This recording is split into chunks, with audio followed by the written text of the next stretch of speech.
I have a joy and then some. Monday at the Martin Luther King breakfast, my daughter Rosemary Ramsey Granillo was awarded the first annual William Pickram Service Award for her service to the community in Kent County. And I'm a proud papa.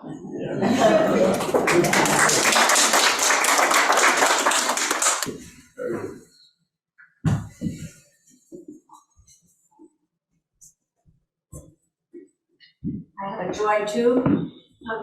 January is the month when the snow geese seem to fill our skies, and if you have been out, particularly at night, their high cry fills the air, even though you can't see them. If you see them earlier in the day, they have a much wider, there's far more, many more of them than they are of the kind of geese which we're used to now. So that I think is why the cry of the snow geese seems so much wilder to me.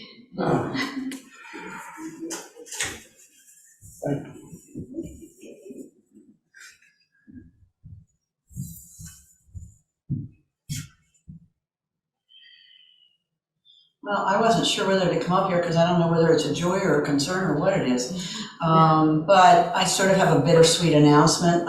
We've purchased a house in Easton, and we'll be selling our house here in Tallchester. But I'll be bouncing back and forth between the sister congregations and sharing Reverend Sue wherever I can, and hope to, my pledge when we decided to do this was that I'm not losing my connections here in Chestertown, and I'm committed to doing that. So you'll be seeing lots of us, but I just wanted to let you know that that's what's going on in our lives.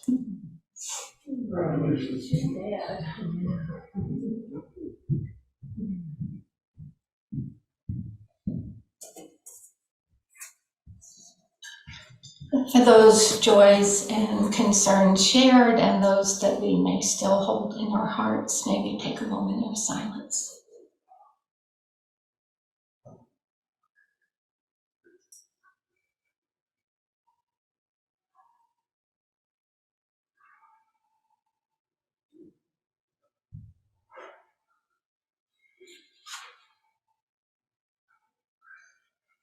Blessed be. And now, please open your gray hymnals. We have a responsive reading this morning, number 673. 637, I'm sorry, yeah. 637, yeah. There's a little confusion about the next hymn, too. Yes, Okay. yes, I got them, yeah. Can I miss this one? Yes. 637, a litany of atonement. I will read the regular print, and if the congregation would read the italics, respond.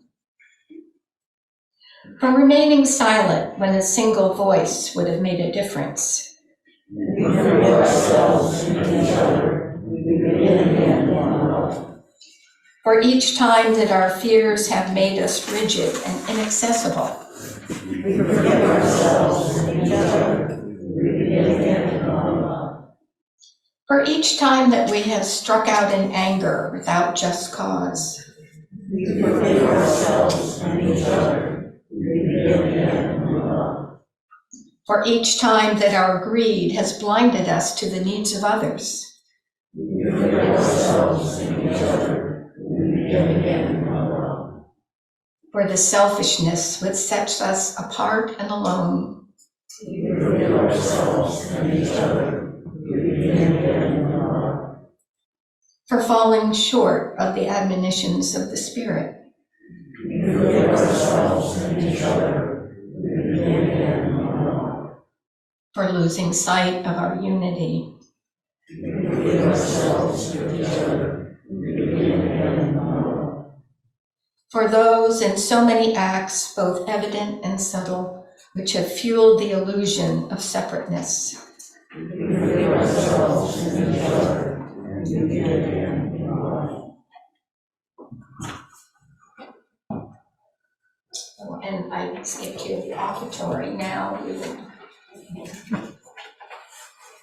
the time in our service for showing your generosity to the mission and purpose of this blessed community.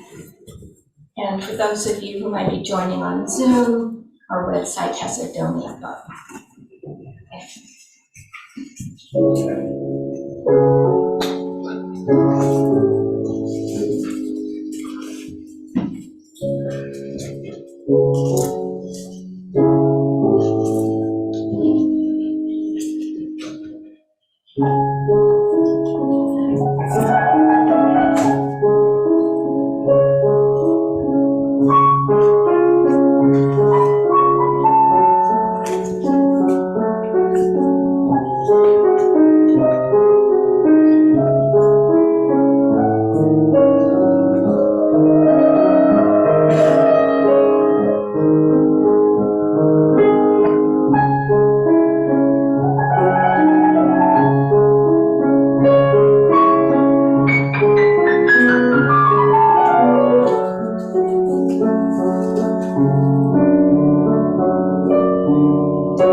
For these gifts given with generosity, we are truly grateful. And now, I'd like to introduce again, we'll bring Dr. Gary Schiff to the podium for our talk today, Have We Crossed the Line? Anti-Semitism in America Today.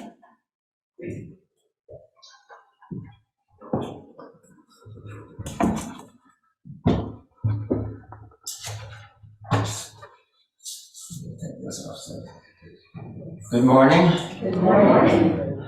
I was going to start with thanking my old friend Andy Levin for inviting me to speak with you again. But unfortunately, as you know, she and Jim come down with COVID, as did Mary Lee, so we're all kind of winging it, but I wish them speedy and full recovery. It's been a long time, too long, since we last spoke, since the PC days. I don't mean politically correct, I mean pre-COVID. And remember those days? I spoke then about the palpable rise of anti-Semitism and anti-Islamism that was occurring in the wake of and during the early part of the election of Donald Trump, both in the US and in Europe. Focusing on the oldest such hatred, anti-Semitism, the perennial canary in the coal mine, I traced its historic sources, its religious roots in Christianity and Islam, its social causes, Jews being the quintessential ethno-racial, linguistic other, its economic tensions, and its political reverberations from right-wing nationalism on one hand to left-wing secular radicalism on the other. But I ended on a hopeful note that America's historic ethic of tolerance, not without its flaws, would prevail. Well, distance of time, a few years later, how have we done? Not too well, I'm afraid. Spurred on by a once-in-a-century pandemic and its dire economic, social, and especially political consequences, anti-Semitic acts are up 50% since last year. 100% in New York. 87% of American Jews now feel less secure. That's a statistic I just read the other day. And 85% of Americans in a poll are said to believe one of the various traditional canards about Jews. They control the money, they control politics or media or whatever. And these acts are not limited to verbal attacks. Now, words do matter, as the Jewish second gentleman reminded us a few weeks ago. He's now chairing the new White House Commission on Anti-Semitism. Nor are they confined to the polite, genteel anti-Semitism that you just referred to, or that I learned of here in Chestertown when one prominent Jewish businessman was blackballed from membership in the Chester River Yacht and Country Club. You all know who it is, don't you? No? No? It was...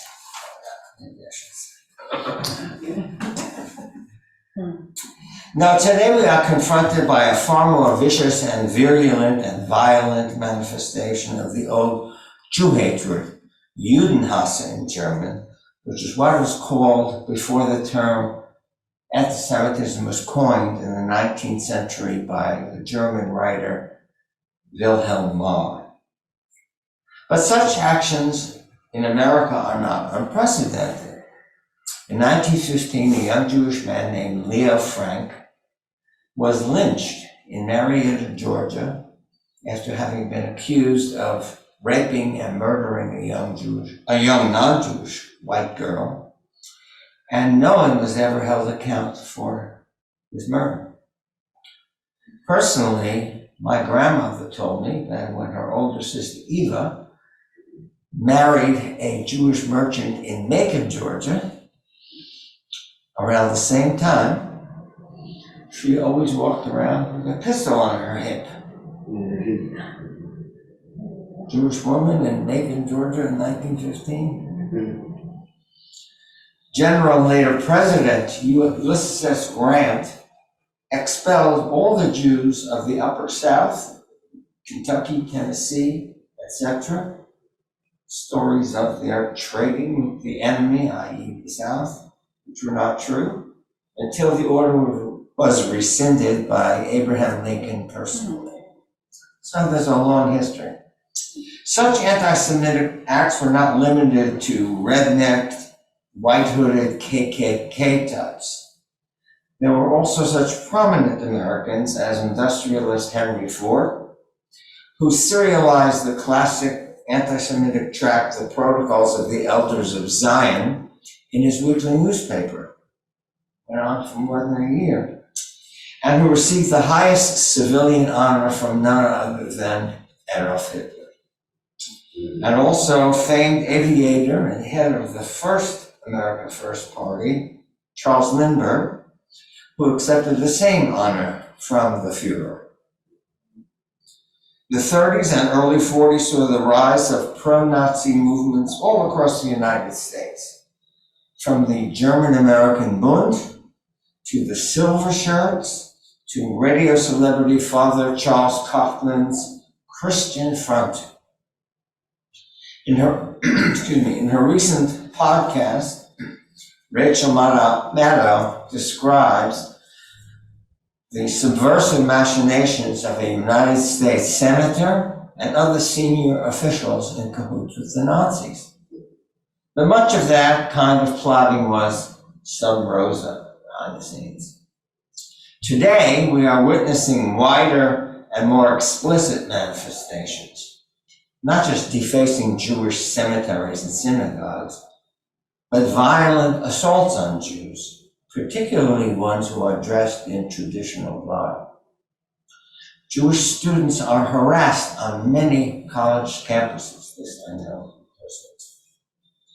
The horrific torchlight Nazi march in Charlottesville was replete with the old "Jews will not replace us" canard. The seditious, unprecedented January 6th on the Capitol exhibited many anti-Semitic tropes, including Camp Auschwitz t-shirts. For the first time, synagogues are being invaded during services, and Jews are killed or wounded or held hostage. We've seen a former and aspiring future United States president consort with outright anti-Semites, both white and black. Can a Latino be a white supremacist? One day, can a Fuentes be a white supremacist? Thus, unapologetic, blatant, unabashed anti-Semitism has become acceptable, if not even fashionable, in some of the highest echelons of American society. Just as social media has fostered its spread. Lies are truth these days. Just ask the newish Jewish Congressman George Santos.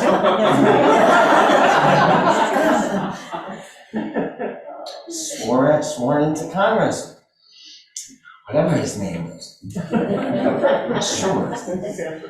Right?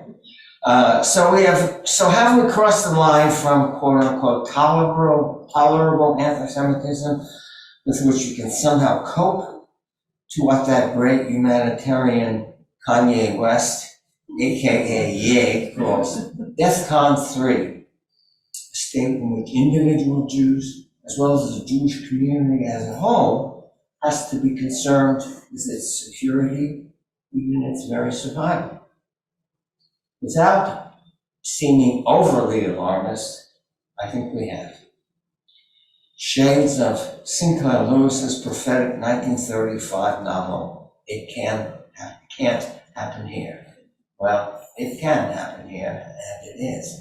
I recently reread that novel, and boy, did it ring a bell. The old methods, vigilant monitoring by defense organizations like the Anti-Defamation League and government agencies, and intervening to prevent violence, are not working well. Law enforcement and the legal system are vital, but they are not agile and coordinated enough.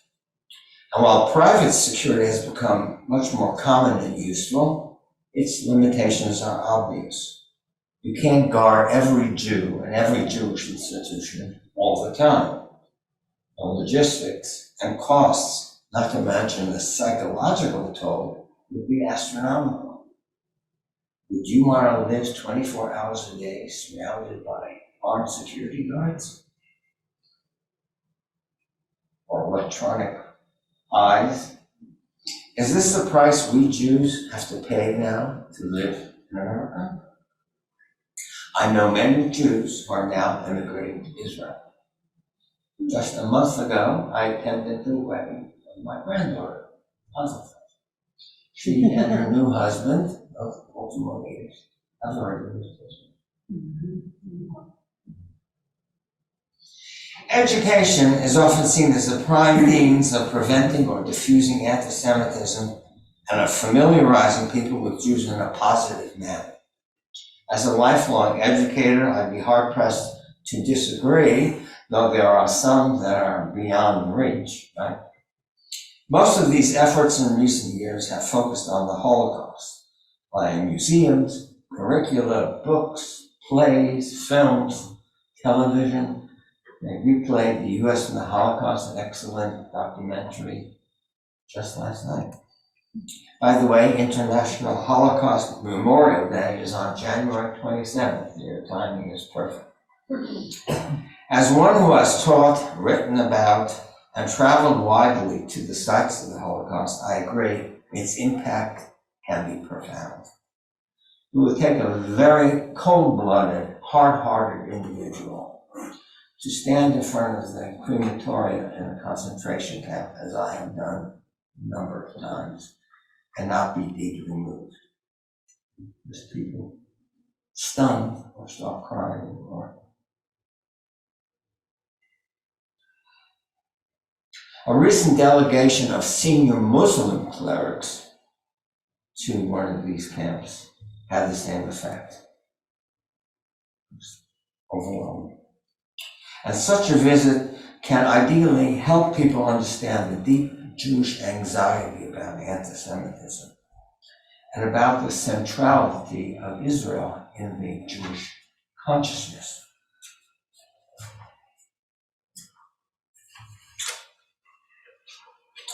Ironically, some of the most blatant anti-Semitic efforts of late, like the BDS movement, disguise themselves as merely being anti-Zionist. The International Holocaust Remembrance Alliance now includes such sweeping anti-Israel programs as opposed to legitimate criticism of this or that Israeli policy in its new revised definition of anti-Semitism. Yet the overemphasis on the Holocaust has its downsides as well, speaking as a Jew. Can the entire range of Jewish existence be encapsulated in a single, even if unprecedented experience or period? Are we Jews defined just by the Holocaust? Or just by anti-Semitism? Though due recognition is given to the era's Jewish heroes, like those of the Warsaw Ghetto Uprising, and to non-Jewish rescuers, the righteous among the nations, in this context, one cannot help but seeing Jews as tragic victims. While I support the United States Holocaust Museum, it is and will always be the Jewish museum on the national wall. There's not going to be another one. Is that all we want people to know about Jews and how to understand them through the Holocaust?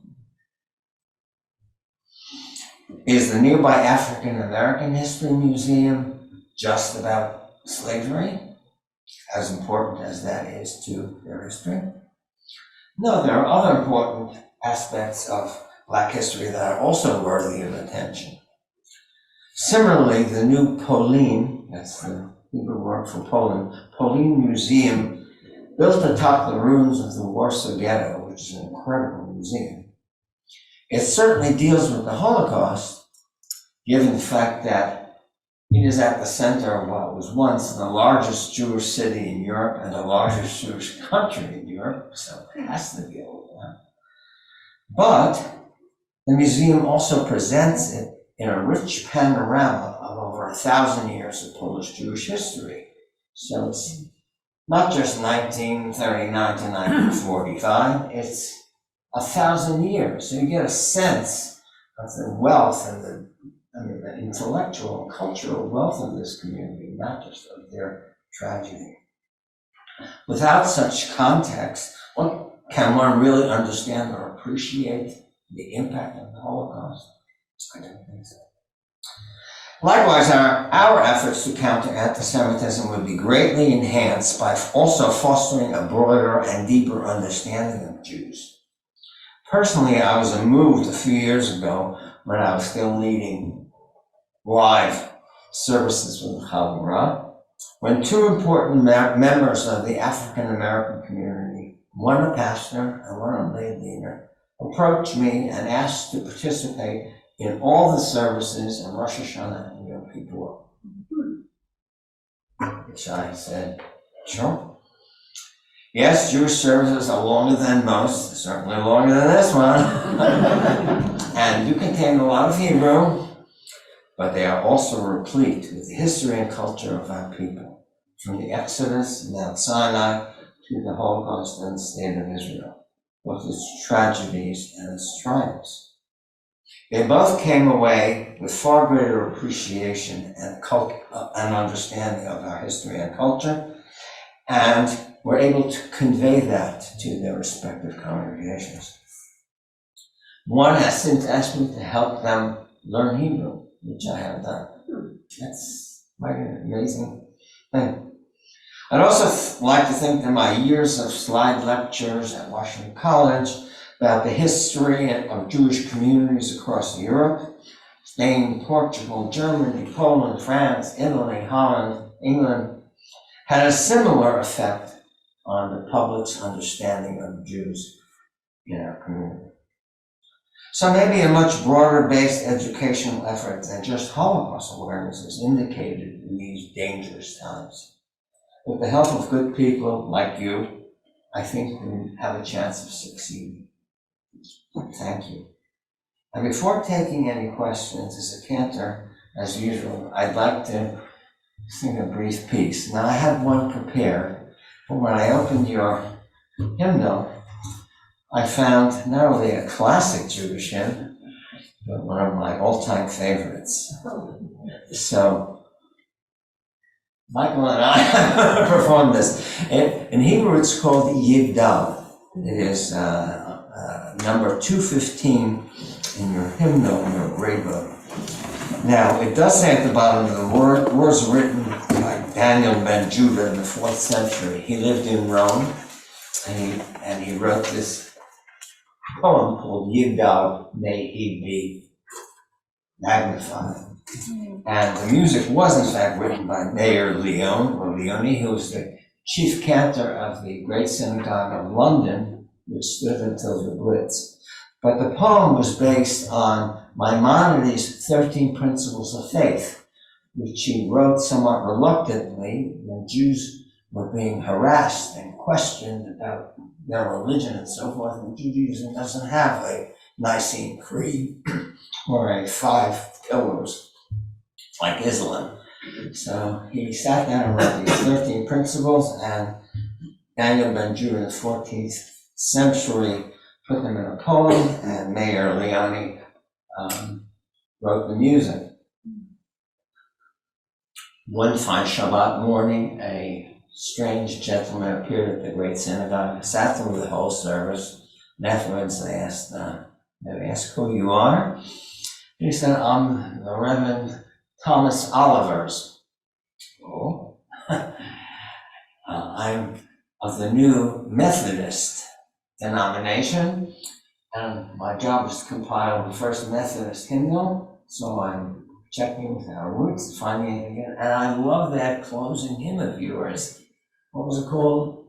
Yigdal? No, Yigdal, yeah. And so he adopted it and adapted it to the Methodist hymnal, and we're migrated to the Episcopal, the Presbyterian, you name it. Any Protestant church I walk into, at least one version of it is in the hymnal. So we're going to perform it. I'll do the first and third verses in Hebrew, and I'll join you in the second and fourth in English. Is that clear? Michael, take it away.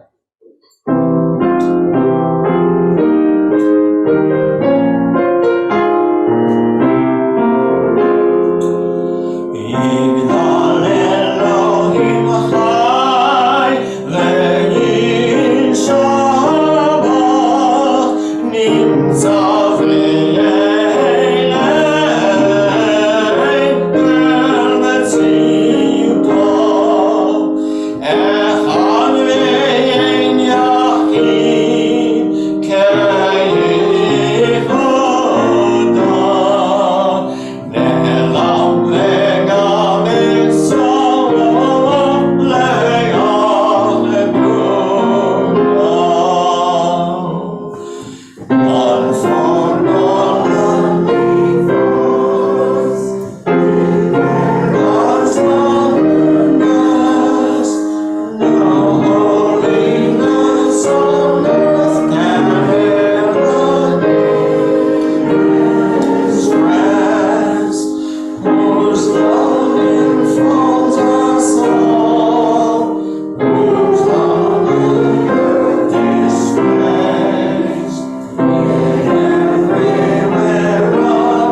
Thank you. Any questions, comments? Yes, we have a, Our music has not sounded like this in this room for a long time. Yeah, this is pretty traditional Protestant stuff, but I just couldn't resist it. And to tell you the story of how it came about is just that in the war, for 250 years, Christians have been singing this and Jews have been singing this, but neither side knew the other was singing it. So when I told one of my Brooklyn cousins, about this story, that it's a Jewish hymn, he said, "You mean the Goyim sing Yigdal too?" I said, "Yes, the Goyim sing Yigdal too." So you just proved my point. You sang. Yeah. Okay.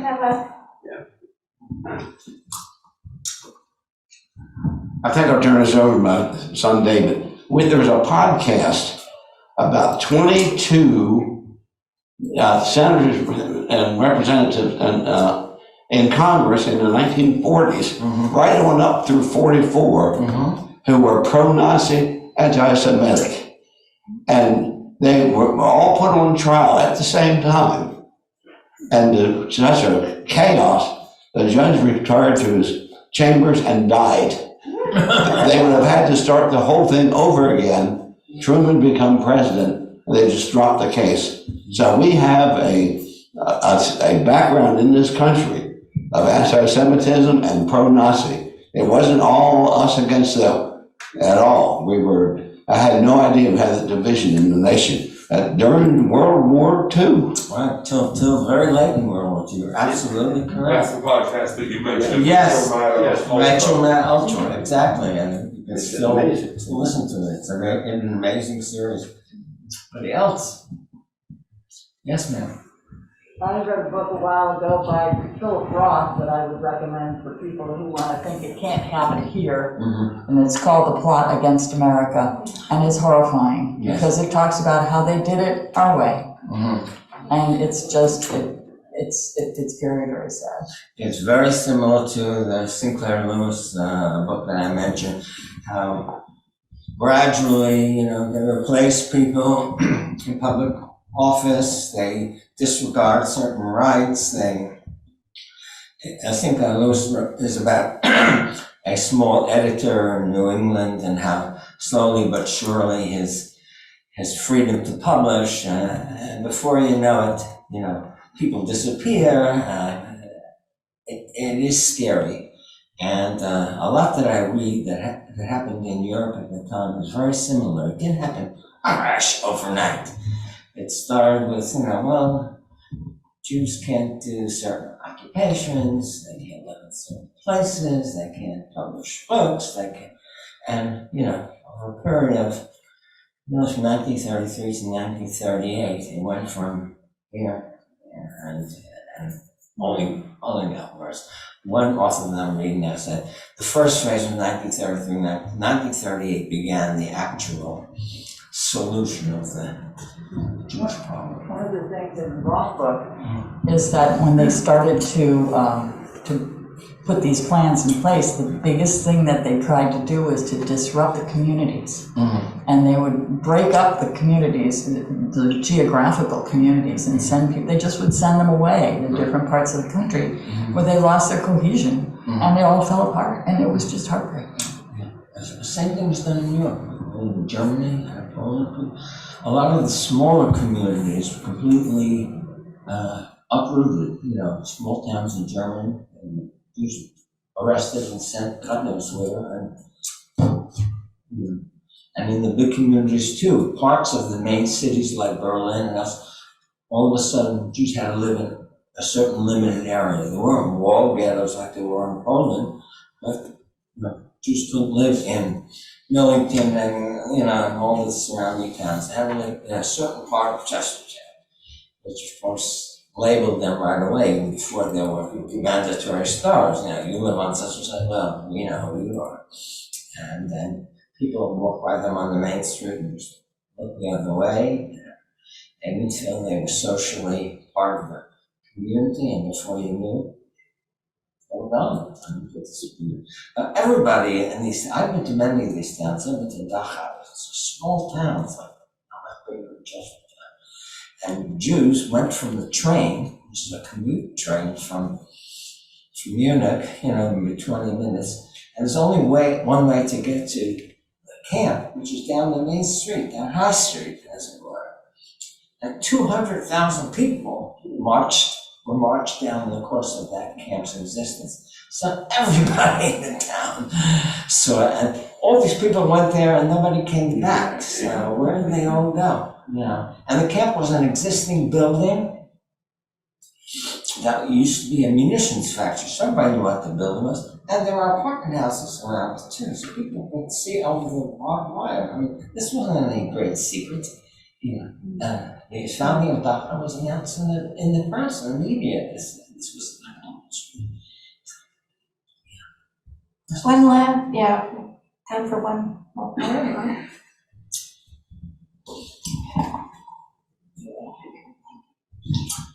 Have you yourself experienced discrimination since living in Kent County? Let's see, that's a good question. Not a lot in Kent County. I've gotten, some looks or something, when I first came here, I went to supermarket in Holland.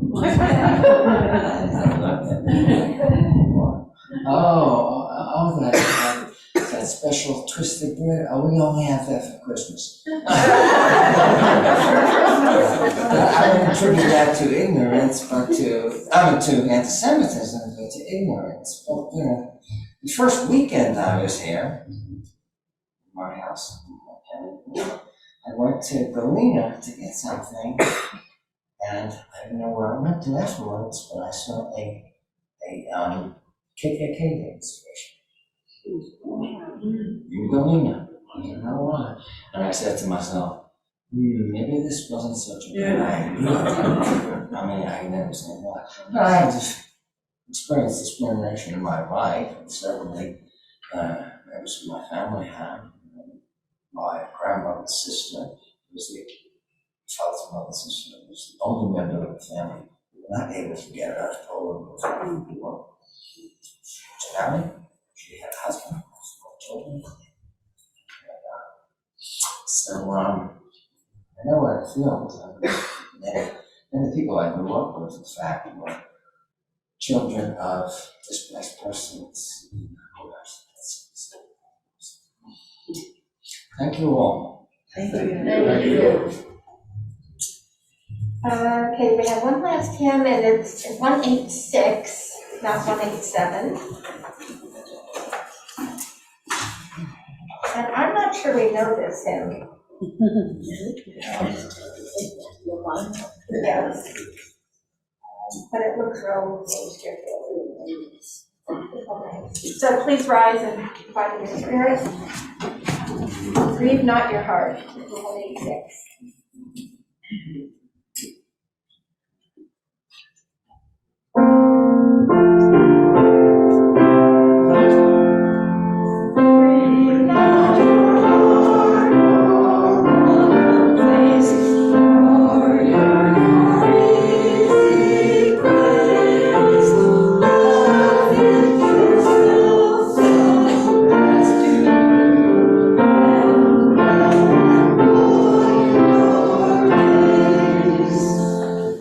From what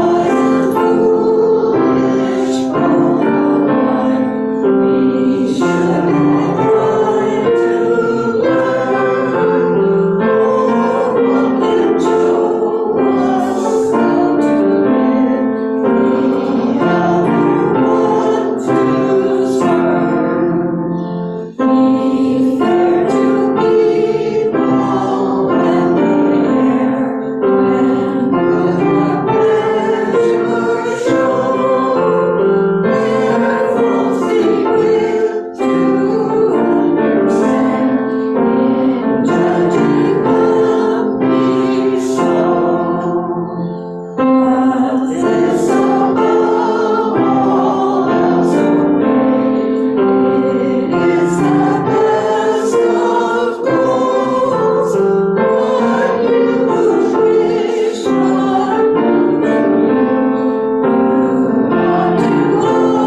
will share Marilyn's closing words for today.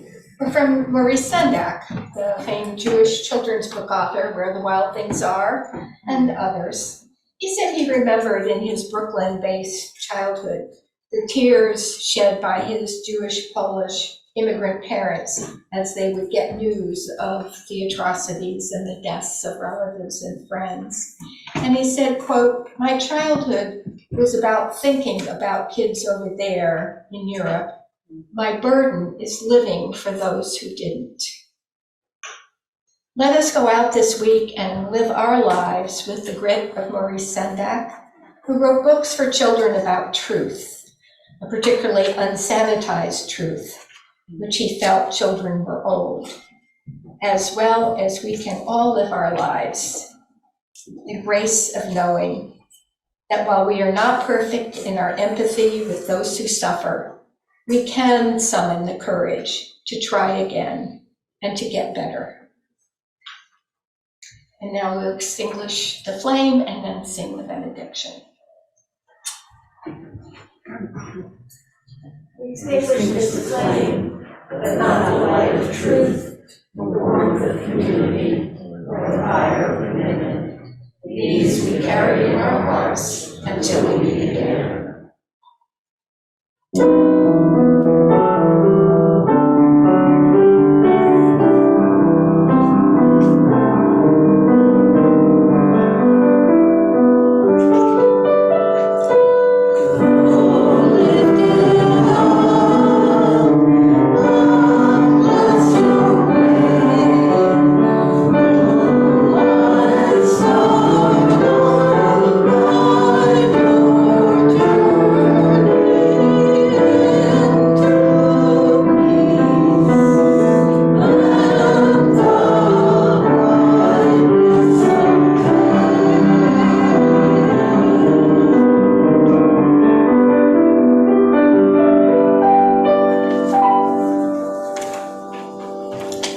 Go in peace and stay healthy and enjoy coffee in the lobby.